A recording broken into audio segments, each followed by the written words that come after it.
Once upon a time, there was a beautiful girl named Cinderella.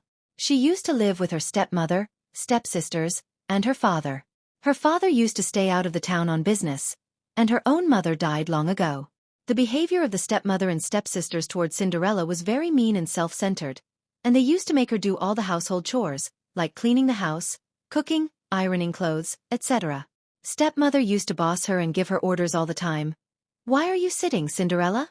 Who will make the preparations for the dinner? You need to clean my room also after that." Even stepsisters used to make her do their work too, and they used to create unnecessary complaints about Cinderella to their mother so that she would ask her to do extra work. "She needs to arrange our room's bedding, Mama, and she has not put laces to my new dress," also said one of the stepsisters. However, Cinderella, being a kind-hearted girl, never replied back and kept doing all the work in silence. Days passed and turned into years, but her miseries never ended. One day, everyone in the town got an invitation from the palace for the royal ball. The king and queen wanted their son to choose his wife and future queen. Therefore, everyone was invited. The invitation read like, "The king and queen request the honor of your presence at the royal ball. The king wants to choose the bride for the prince and the future king. Be there with your family to have a gala time." The letter reached Cinderella's house too. Cinderella's stepmother instantly ordered Cinderella to design beautiful ball gowns for her and her daughters. Cinderella thought in her mind, "I will make beautiful gowns for everyone. I hope Mama will take me along too." But on the final day, the stepmother and stepsisters gave her more household work to complete and at last left her home, citing her incompetence in finishing the work on time as the reason. "We are getting late. Cinderella, you cannot do one work on time.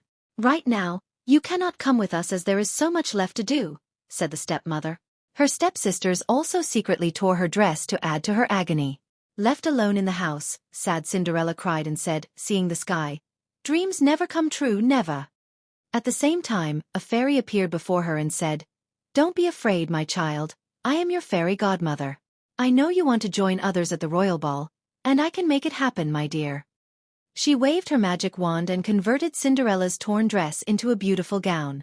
She transformed a nearby pumpkin into a colossal coach and turned 6 rats into 4 horses to pull the coach and the driving coachman. She also gave her a beautiful pair of glass slippers matching her dress. Now, Cinderella was all set to join the others. Cinderella was so thankful and said, "Thank you, fairy godmother. Now, I can join my sisters and enjoy the ball." But before she left, the fairy godmother gave her one warning. "My dear, you need to be back before midnight because my magic won't work after that.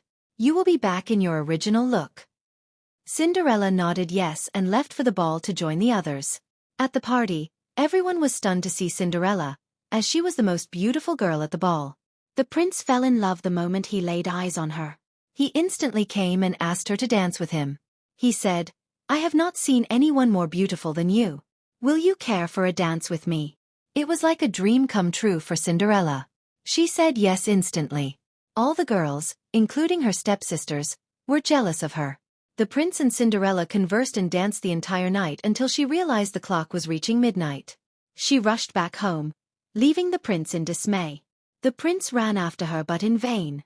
As she was rushing back, one of her glass slippers dropped on the stairs of the palace.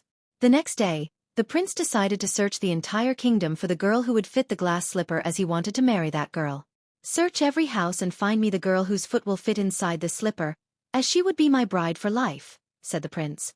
The soldiers searched all the houses one by one but in vain. At last, they knocked on Cinderella's house. They asked the stepsisters and Cinderella to wear the shoes one by one. The evil stepsisters tried hard to squeeze their feet inside the slipper but were useless. Then it was Cinderella's chance to try the shoe, which was the perfect fit. The prince was called and immediately recognized Cinderella from the ball night. Prince said, "I was looking for you everywhere. Why did you leave me like this? Now, I will not let you go. Will you marry me?" Ecstatic Cinderella said yes instantly. Later, they got married in a grand ceremony and lived happily ever after.